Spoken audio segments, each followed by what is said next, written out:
Welcome to Stories Podcast. I'm your host, Amanda Weldin. Today's story is called Smash and Grab at the Dollhouse, a story inspired by The Tale of Two Bad Mice by Beatrix Potter, written for you by Daniel Hinds. Thanks. Enjoy the episode. Smash and Grab at the Dollhouse.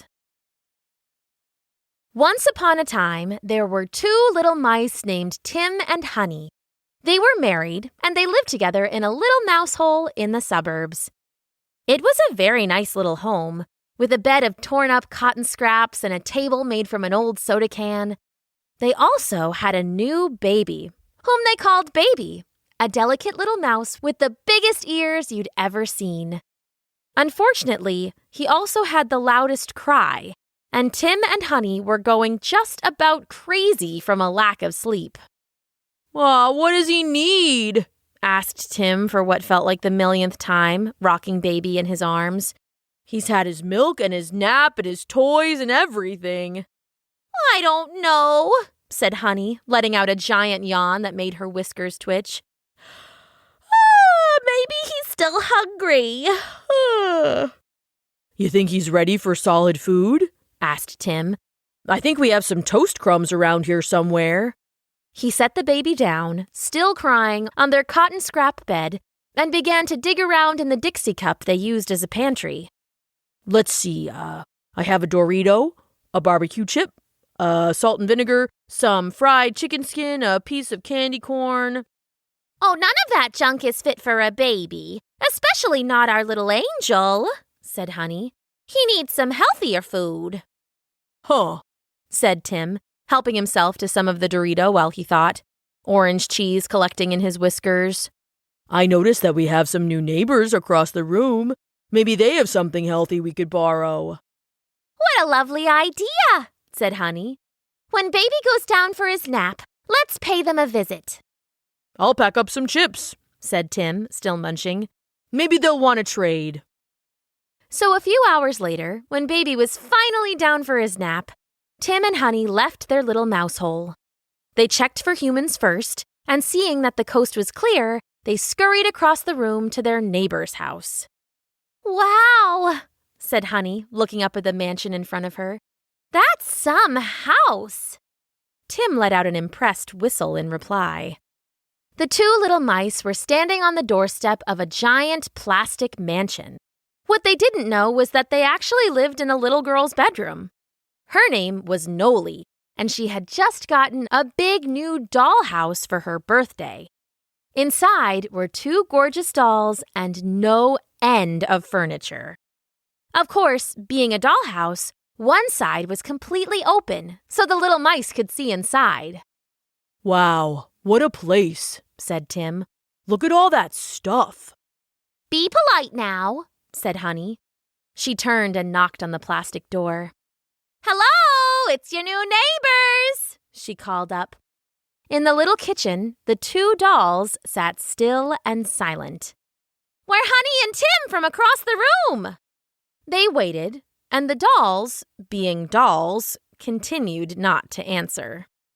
"Hello up there," shouted Tim, growing angry at being annoyed.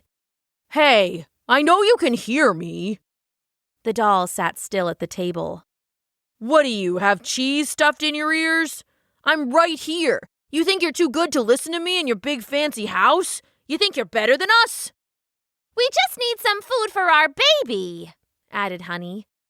The dolls kept still, but the bedroom door started to swing open. The mice dove for cover under the table and watched as Noli twirled into the room. "Bath time!" screamed the little girl, running for her dollhouse. "Mom said I can bring two toys in the tub, and I pick you two." She grabbed the dolls from the house and ran for the bathroom, shedding her clothes as she went. "That was a close one," said Tim. "Hurry," said Hunny. "Now's our chance." "Our chance for what?" asked Tim, but Hunny was already scurrying up into the empty dollhouse. "Quick," Hunny said, whiskers wild. "If these new neighbors want to be rude, we can be rude right back. Let's go take a quick look and see if they don't have some food we can pinch." Now, pinch is a cute word for steal, and that's what they meant to do. They hopped up into the house and began wandering through, floor by floor. There were all sorts of beautiful furniture and odds and ends, but on the third floor, they hit the jackpot. Wow, said Tim, rubbing his stomach. Just look at this spread. Laid out on the table in the dollhouse, there was a feast of Thanksgiving proportions. The mice saw bowls of mashed potatoes and corn, boats of gravy and soup, long trays of veggies and casseroles, and right in the center, a giant ham roasted to perfection. "Now this is some good food for baby," said Hunny. "Quick, grab some to bring home." Of course, said Tim. But shouldn't we try some first? His whiskers were twitching and his eyes were bright. Just to make sure it's good, of course. Maybe you're right, said Hunny, her own belly grumbling. Looking at each other, they smiled wide and then dove into the food. Hunny took a big bite of the potatoes while Tim went right for the ham. "Ugh!" cried Hunny. "Ow!" cried Tim. The food they had bitten into was hard as a rock and tasted horrible. Of course, it was just plastic dollhouse food, but it looked so real the little mice had been completely fooled. "This is fake," said Tim. "What kind of maniac would make fake food?" "Is it all fake? It can't be!" They tried the corn and peas and dessert and even the biscuits, and it was fake, fake, fake, fake, fake. "Snobs with trick food," shouted Tim, mad now. "I'll show them." He grabbed the little fire poker by the fake fire and swung it over his head. It slammed into the ham, and the ham cracked down the middle. He howled and swung again, and the ham burst into pieces, little shards of plastic flying in all directions. He swung again and again, shattering all the food, and then the table, and then starting on the chairs. He would have kept on going until the kitchen was nothing but splinters, but then Hunny got an idea. "Wait," she said, catching Tim by the arms. "The food is fake, but this is nice furniture. If we can't get something for baby to eat, we can at least make the house a little nicer." Tim's eyes lit up. "What an idea! What a woman!" he said, grabbing Hunny and spinning her in a little circle. They split up and started ransacking the dollhouse. Hunny grabbed some chairs and a little plastic bird cage with a little plastic bird she thought was cute. Tim found a bookcase he quite liked, but he couldn't get it to fit through the mouse hole, so he had to leave it in the front yard, which was what he considered the wooden floor by their door. On their third trip back, Hunny finally found the doll's bedroom, and she screeched in delight. Tim ran up after her as fast as he could. "What's wrong?" he asked. "I heard a scream." "Look," said Hunny. "It's amazing!" There was a plastic bed, but on top there was a real feather bed, sized for a doll. It had come as a sample swatch with Noli's parents' bed, and they had given it to her to decorate her dollhouse. It was smooth and soft and just about the most comfortable thing Hunny had ever seen. "We have to have it," she said. "We sure do," said Tim. Together, they grabbed it on either side. It was too heavy to lift, so the little mice wadded it into a ball and rolled it down the stairs and out of the house. They dragged and pushed it across the floor, huffing and puffing, only to discover it wouldn't fit into the mouse hole. "What now?" asked Tim. "Push! Push like your life depends on it!" So Hunny went inside and pulled, and Tim stayed outside and pushed, and finally the feather bed popped into the mouse hole. "It's perfect," said Hunny, laying the feather bed right over their cotton scraps.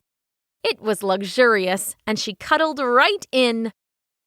All the commotion woke up Baby, though, who immediately started crying.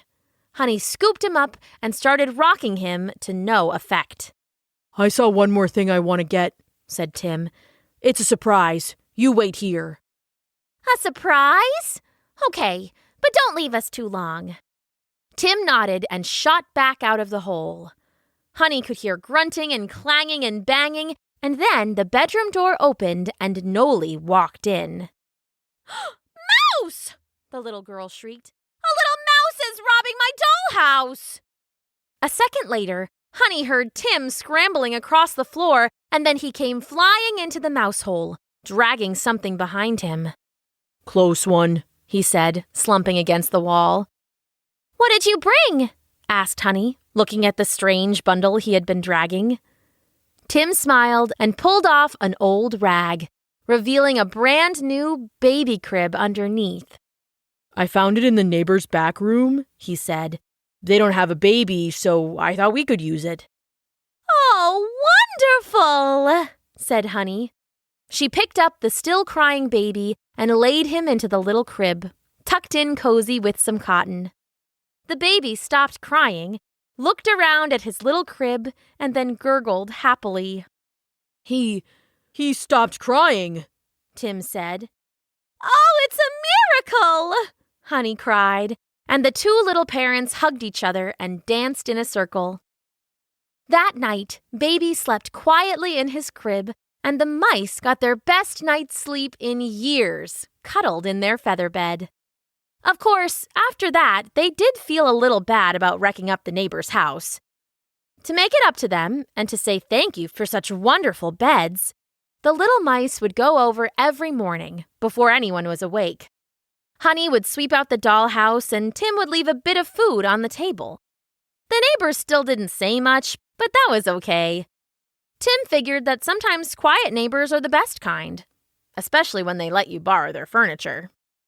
And after that, they all lived happily ever after. The end.